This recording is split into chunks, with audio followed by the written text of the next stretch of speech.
almin bara de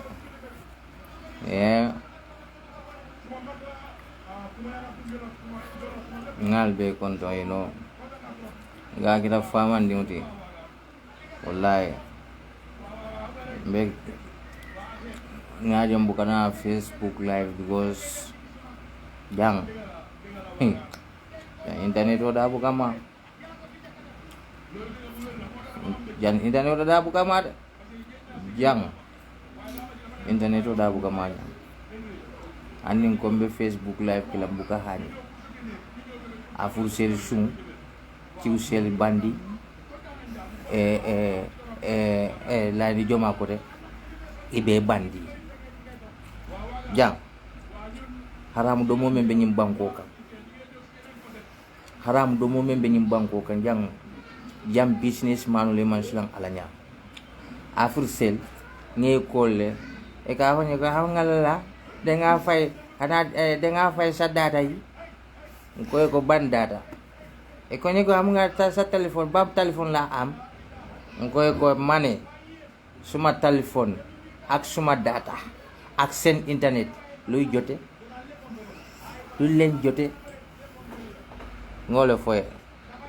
e ko ni ko am nga sa data bi def de jël internet sa data de nga wara fay sa data sa telephone ban telephone na am ana Samsung telephone Samsung la am smartphone la am ngoy ko lolu du sen affaire man lu ma laacc moy li lu tax suma internet def de daw comme gelew ngoy fo ñoy ka fo le gelew ngolo foy ngoy suma téléphone suma internet def de daw comme gelew so bugé dem marché gelew suma internet lol suma 3 days def na fa 4 gigabyte 4 days def na 10 gigabyte 1300 5 days defa je te duma de dem live mbukata dara afrusel tapalew la muy dem ha no bota je même fola atel wusasin diwni atel taliben diwni atel men yal fanke ko katel ne siri bam kila dende sallallahu alaihi wasallam atel bota kila nyol la korda kono atel le bota atel le mo Khalid bun Walid nyol barindi wonti alal dandula long mbatel le made mol katari la kelo lay be la kelo la al kanata al lafta kamol la kelo ta kamu ndinye back 0 ngatal wendi unje bring TRC bring Abdoulaye Fatina tan TRC do ñew menye fankol koytel mo wusa solleti e be TRC attaque both day and night e manke fenti fona fi kolu al bena fikiyale bulala mo manke alati mote kenola alati al mamete alati al mamete kenola alati al mamete kenola nabiyo moti al mamete kenola hani saibol la tabi'inol to tabi'inol ite kenola wolti ha al bole bulala nafikiya al yo bula ni ustaso le mistake ke walla imamu le mistake ke al ko molte diamula wala banke se wulembe diamula la bimbe diamula la sama katu wo ustaso le manke alati e manke nabiyo moti e mu adama di leti ko ma telephone ka fo nyame kullu bani adama khata adama di bele ka mistake ko na alla ustaso ne mistake ko ke walla they do anything wrong moli raisro le ka diamala andu ni loi against loi they go against the law wallahi billahi mulba the law will deal with them because ilake almamet that doesn't mean that you are above the law ilake supreme islamic council leader that doesn't make you to be above the law. Gambia law is for every individuals because nkaje bi ni nafikolu men yalonko ike fang semblende dino la ibe mol ni nyaton ko fayla nyokan e ba fala mole ko ha nyaton ko pour e banko mara e nyanda mol falale nen kebi wule yo fo ala fo kebu yala woku mo ma nyinya katun amoje Qur'an kono mankara nyaonya nakaran adan da bayi sini mimora lifu lamo alaskera alunu yayi bari alafa almamule misleading kumo bula ni ko moli e bunya almamul te alati ite kenola alati ite kenola nabiyam moti imu adamadu dambanneti ningeke almamul te daddo simini dat mol marray so ka diamu la kula de atel usas ndin nafikolu alyamira ko atollu nen kila den da kabila kilin atelle nen kila bota korda kilin atelle nen ala kadiamu ala la tilwotiri ni mol diamuta dina dum kewlu men yalon ko be muslime ya nyato ni ye kuma fo mem manya ni mol funde nana ya diamu alko ha yalo sai kana muslime di nyato ko le agents e kana fen ko le agents al benafiki ale bulala ka fo mole ko nyato ko pour ye banko sambano fodum nyato ko pour ye la banko mara pour ye peace state in de banko kan ha e nyanta kela e nyanta mul falale foy modul fa alaye o right di jomal la koy mo fa na manke sariya on fo sariya ne be gambe jamba men folo nyanta fala wala mo mansa kunda do kulalti men yalo ko be mon la naflo kasaraka wo mansa me yalo ko iko ate mol la banko sambano la nama modul fa wo mo men nyanta fala wala mala ate mansa fon dana la do kulal katu muneketa mo fala le be jurmare mansa kunda ko be do ko la je al nafiki malo alte wolfola fuarul wolle mal la kawande al kal nyaati fuarul le lale kawando fe ni mol fundina de ko kar yol fele be e be al mamul attaque al mamul al ray soto nyame kadiamu society la kola society fane ray soto ye diama la ko mola wonyal alte mo filin duno la atel mo kiluna la kallo jam al ko alako e kila sallallahu alaihi wasallam ko la yuhillu damu amra il muslim illa bi ida salas atelle yafre yalon del mankara alko la yuhillu damu amra il muslim illa bi da salas amanda kaka muslimo yelo bon foku sabaka ning ayatar ko kebu ko momen yalon ko ke moli fa walla nyim mo fa men be kedi ni e muta ye loi jawo lay ka walla ye fa mota kebu attaque la de mota kebu attaque la wokande nako man sa men be suñaro la nyim banko kan man sey loi jawo la wolka bawo sariyante gambia jang nyim banko ka sariyante jang bari hani ala subhanahu wa ta'ala ko men nabiyo mo kila ya funyame ako kul ala inna kullu maliku hima ala inna himallahu haramuhu man saw man sa abena la luwalum al man bari ala la luwalu wala mala haramu kuwolde bari molbo haramu kuwol ke kande sutoni tilo man sa kunda ko be mol la fen sunyala sumba katawan be jurmare man sa kunda ko be mol la nafulo tinyala mol la banko ka konko men be nyim banko ka kole ya men be nyim banko ka sunyaru men be nyim banko kan abe man sa kunda do kulalle bala jang e buka kuma folla fo al mamur nyaate won e kanalo mol nyaati runa e kanalo min baroto ha modol beje fol si fa fo mi proman say banko tankanino fo si asi modol fa jomale ray soto ka adama di fa sariyam nimbe sariyam banko kan bar banko me yalon ka manke sariyam banko ti ite mo almamuti ite ka fundina ka fo mole ko ha yalon e banko la maro ni ko banko e mara fo modol beje ya wolfa molbe diam ka ko mola nyum usasin ding baku wotirun men yalon ko ila thinking capacity de ko man correct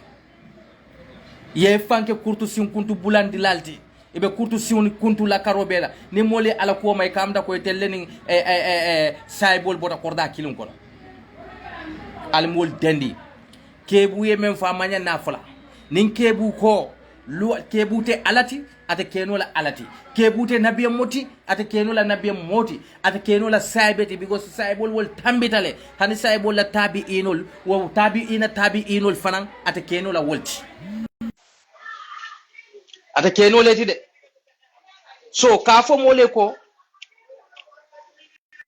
ko ha modol beje e pour man say nyim banko mara anyanda mol falal wo mo faadu moli yole condemn nafikolu alen a muslime alen nafiki abula ngale nyim banko je ni banko nafiki ya membe nyim banko ka wala kina nyim banko titano la nyaado because moli nyaabe to nyala ke to di ikodi to nyala e man lafika to nyafo e be nafiki al fasale ke tay ke bambu ala koma walakin nañu banko ko bebe jukuru jakarli ñokono mo bebe batare fente fona fikiya muna fay fulak a fayda ken ni tata afrusel sache katilen ni tata tiusel sache katilen ni tata mansa kunda sache katilen yepa sache yep ika mola credit call sunya afrusel ka mola credit call sunya ni e koli ko dega fay sa data hi hana dega fay sa data ngai ko ban data ako sa telephone ban façon téléphone la am kay suma sister man suma téléphone lolu ban façon téléphone na amé lolu du sa affaire man lola man loy laccé moy ni suma crédit lu tax boy ma koy sur account boy ma koy you decrease nka akafo ñoko am nga yeen da nga wara fay sa data am nga so defé living bi da nga wara fay nka ban data 1 month dema spend over almost $4,000 is more than that even 1 month €100 internet man bi moy suma face live pro canal live Facebook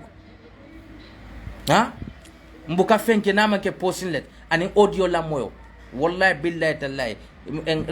birin nata jam more than $4,000 for in 1 month nga wala spend ni école abe tapale ya kuma ila wasunguti ndi malbalol men be afrusel je yana am nga yaw da nga wara fay sa indan dasa mobile data am nga so amé data am na yenen data da nga wara fay bo so du non rek sa internet do muna kay ko nopal yaw mulo sa loy wax afrusel president Barrow la patio NPP yep sati katele yep pa saki kati ñim banko fi dara doxot fi ñim banko jang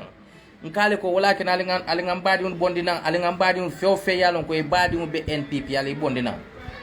NPP ñim pati yo ñom pati kurun momo ila mo kendo be alal badi un bondina ñim pati kono wallahi ni dun tani Gambia banko kan jang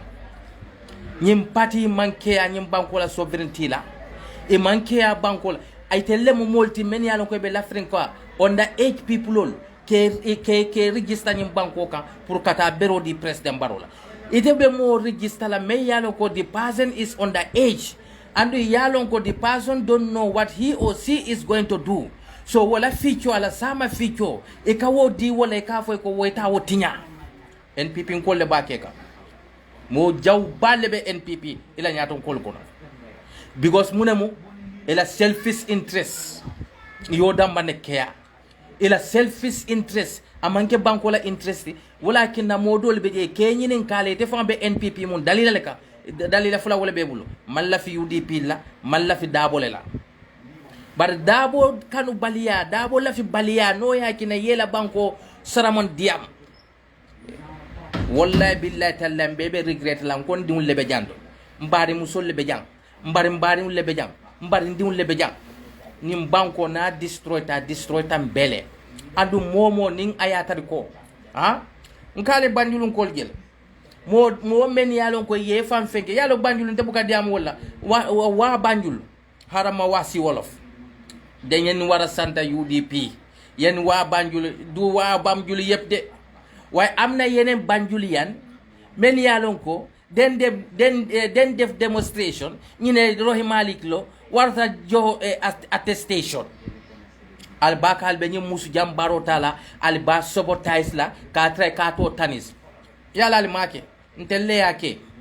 UDP ngol yake de bawo 56 good years banjul albe under the control of mosquitoes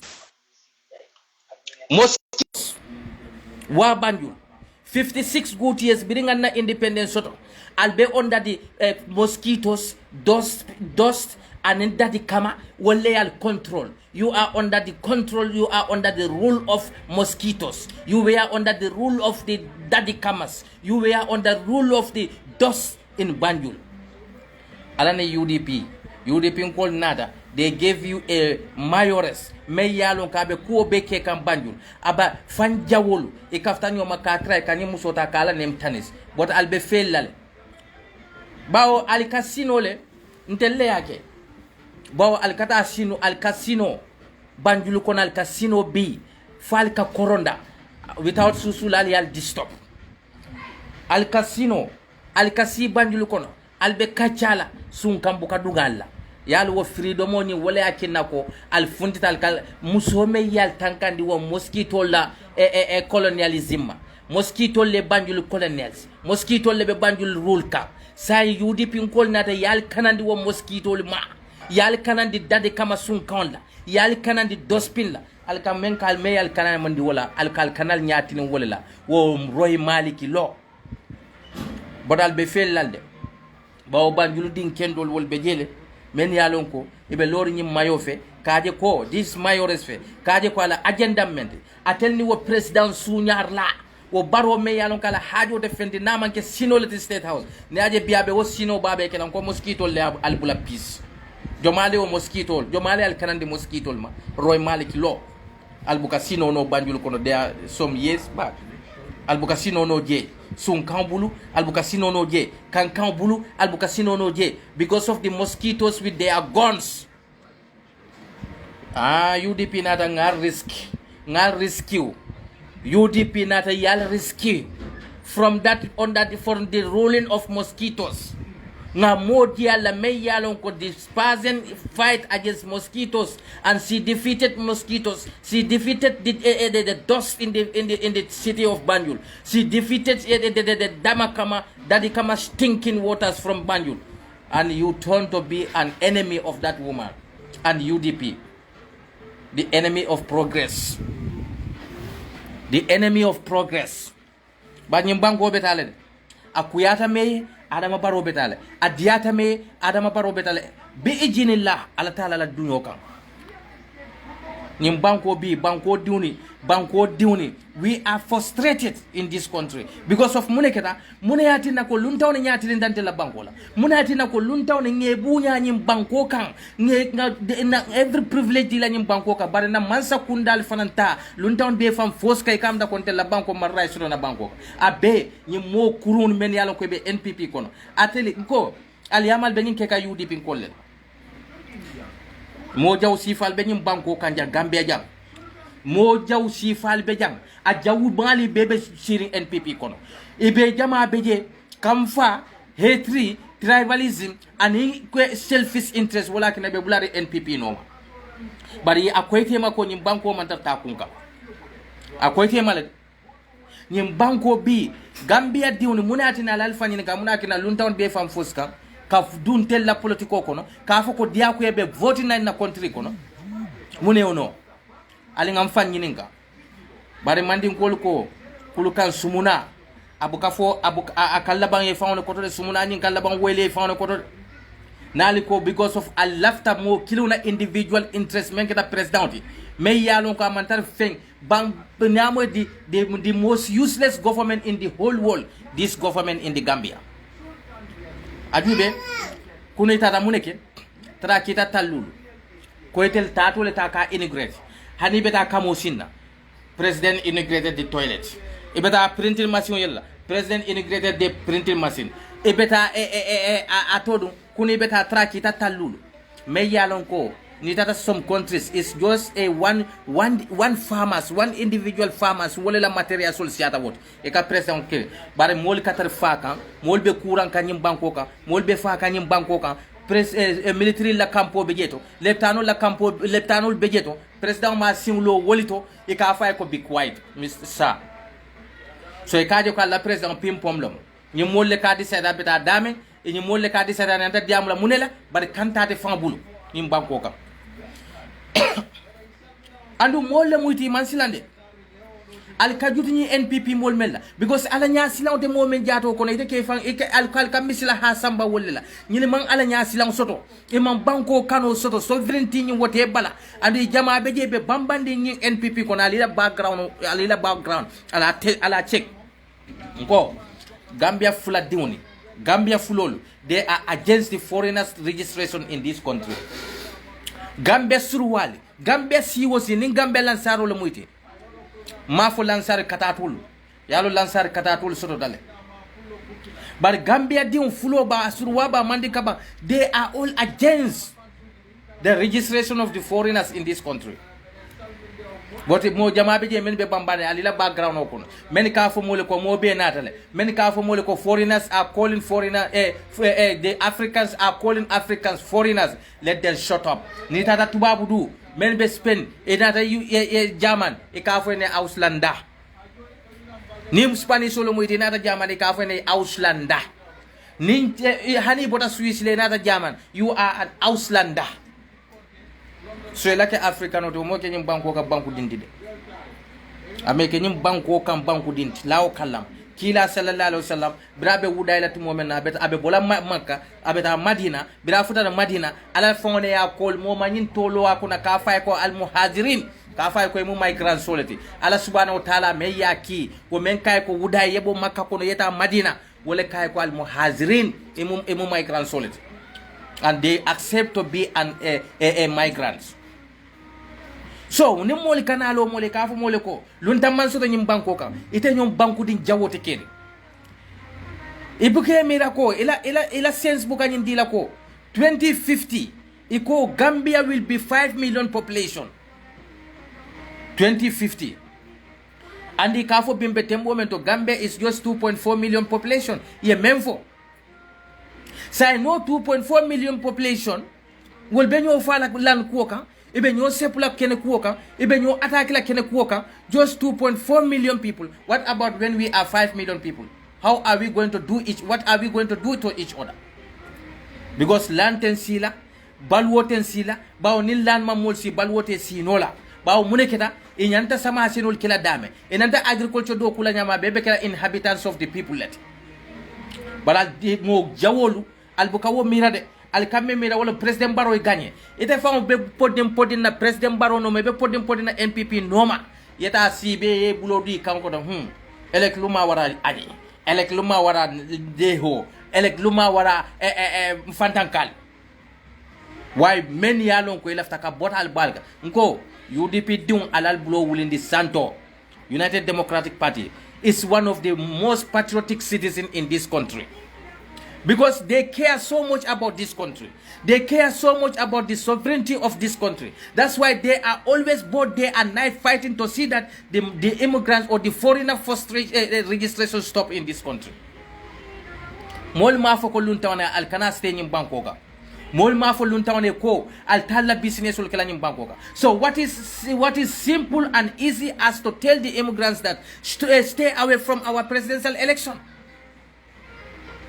Bare na fikol mo jawulu fan jawulu men yalon ko man sovereignty soto kunkono men yalon ko man balafa soto nyim banko e lafta kanyim banko du nyoto e balni falbe nyim banko ka wolle kallo ka fo mole ko ha lon tawne rice to ka do gambe la politiko ko al balla banko tinya ka mo kunkinun kam adama di on hakili don ni lafta mutala tamo bulo muta men yalon ko ate ka di ona samala tinya aya fa ona sama tinya aya fa ona bitinya aya la sama tinya aya di ona sama tinya aya mama di ona sama tinya mo kunkilo na interest ali yalo ne mune be nyim banko kanya mo kurun be jurumari barola man sakunda kono ila wo kuriya ba fasa ka bigo si tel yalon ko nim barola man sakunda te jang wo kuriya ni ta kenola wolle ben nam baadi ul tala kenene ka edundi politiko kono ni molte lorin fenka namanke tribalism net aliyabe ni NPP kola e mental lorin fenka jang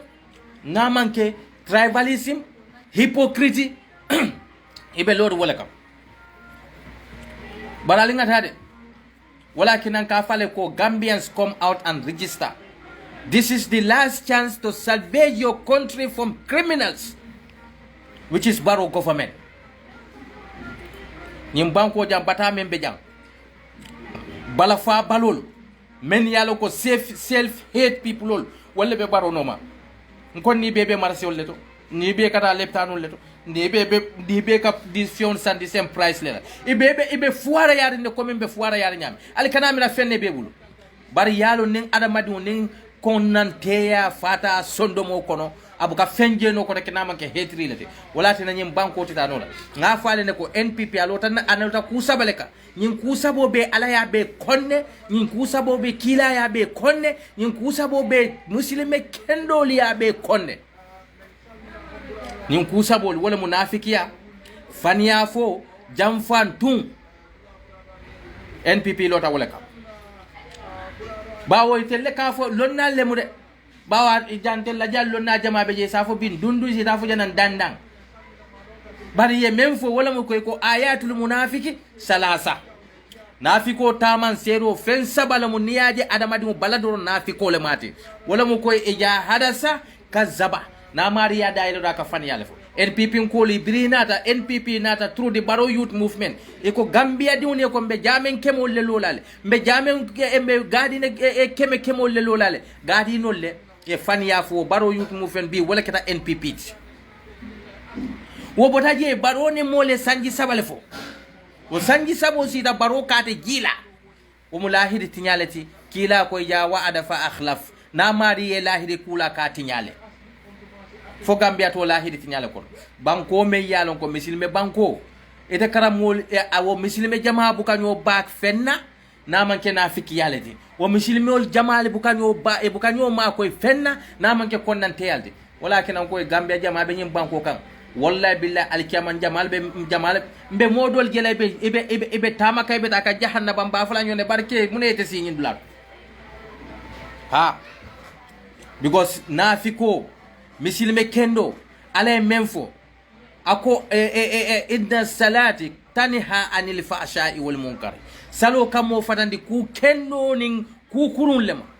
ku kurun nin ku jawol lema salo kamo fatandi wolle woto kasali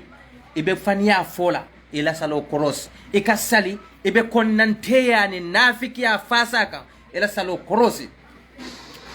adamadi ite kilina interest manyana pusla onto the majority's interest ya obasado to the majority interest ngafo ne ta NPP kono jube e jama beje bira jite salandi a jite wulo salandi nyoli jite wulo amar jite anyon wulo anyon dem anyon mo furun anyon mo kunta baren kajele ala bal be halakila kilin one by one imam maymuna sise dabo nyoli ina fiki malu mo me yalon konko ni molite fen keno la lete fen fono la le men batil Gambia dun nafala katu nafiko lo muiti nafiko dum alay mun foyla koto innal munafiqina humul kadhibuna nafikol bem wuli afola lede wa ma zadat zalimina illa qasara mbukan na tonyendir lale mbuke la fa fenna na manke kasaro leti walakin NPP titanola molle be kono men yalon ko kam falle be bala molle be kono men yalon ko ite kuma fono la moye membe Gambianol nafal e baaje ni tata radiol to ila bendulate wala mu ko e kan nabune ko molle tarikole la baroni Adama Barrow jomale jon jamfa ngo Gambia diun ma wori Gambia diun la haadi teje fo loya dabole Adama Barrow jamfa molla haadi teje fo dabole loya dabo jamfa Barrow loya dabo jamfa. That's their individual or personal problems. But until yemen kia wala muko nyili kweto lafta Gambia le marala munati na nilo ta Gambia duni nyati nuna Gambia duni nyanta bero dili tella dalila jomale kay buko fo Gambia duni fanya fodorong dabole koteng nga dabo kolle nkay Barrow teng nga Barrow kolle nkay dabo kolle ite palaso dilana who care? You know what the Gambians care about? Do you know what the Gambians really want to hear? Wala mu koy benna mano data la nyame chop nyin maro bi lu wara dem si suuf be ñu añi ñu fess ñu sur tep lo bu ñun desane boy ale ma ko suru account ha nte lafta wala moyla NPP ala fo mole ko na la man sakunda nata ñim mo famen be jabe bono la nyaadil na la man sakunda nata ñim bor mo la leptanol to catastrophe men be jal ba bondino la nyaadile ni nyalla man sakunda nata al be Gambia dun la sovereignty control no la nyaadile Gambia dun lafto la moyla bari ni tata blate man fenso because they are lack of the creativity, they are lack of the ideas, they don't have nothing. They can't tell Gambians what are they going to do for the country. ite la biti wombiti ha dabo kotenne barole nyimfo dabo kaya jamfale baro dabo mam baro man dabo jamfa ala sikiton ten ntel atolu nyanta ala kumo fulal dala ko ala bikito a telephone yalon ka la ala to fo fongal dala tol NPP diamulal ala ka judubo aka wole safe al kundo parce que folo ala ko wa at-ta'awanu ala al-birri wa taqwa wala ta'awanu ala al-ismi wal udwani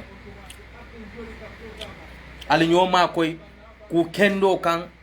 ali nyo yamari ku kendo kan ali nyo makoy ku kendo kan bare ali kana nyo makoy faniya fola ali kana nyo sembentu ya jamfalla ali kana nyo sembentu ya hasiriyalla adu NPP be wolela